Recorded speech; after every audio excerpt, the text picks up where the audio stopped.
दिव्यांग बांधवांसाठी दिला जाणारा निधी सन 2023 पासून ते 2024 पर्यंतचे अद्याप निधी मिळाला नसल्यामुळे सोमवारी 2 डिसेंबर रोजी दिव्यांग बांधवांनी ठाणे महापालिकेसमोर उपोषण छेडले।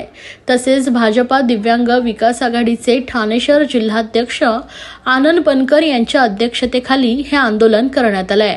या निधी मिळाला नसल्यामुळे दिव्यांग बांधवांना अनेक मोठ्या समस्यांना सामोरं जावं लागतंय।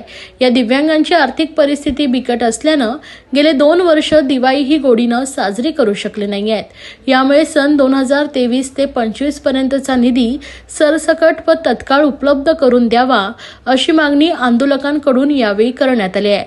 तर या संदर्भात ठाणे महापालिकेचे अतिरिक्त आयुक्त प्रशांत रोडे यांची भेट घेतली असता त्यांनी लवकरात लवकर मागील 2 वर्षांची निधी प्राप्त करून देऊ असं आश्वासन दिव्यांग बांधवांना दिलं आहे।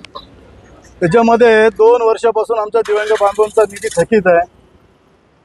23-24 आणि 24-25 आपला दिव्यांग बांधव जो अजून म्हणजे अक्षरशः आमच्या दिव्यांग बांधवांना निधी न मिळाल्यामुळे त्यांची दिवाळी उपाशी गेलेली आहे, दिवाळी कोरी गेलेली आहे आणि वारंवार चौकशी करत असताना सुद्धा महानगरपालिका याच्यावर कोणताही विचार करत नाहीये किंवा दिव्यांगांना निधी देण्याच्या बाबतीमध्ये सकारात्मक भूमिका घेतलेली नाहीये।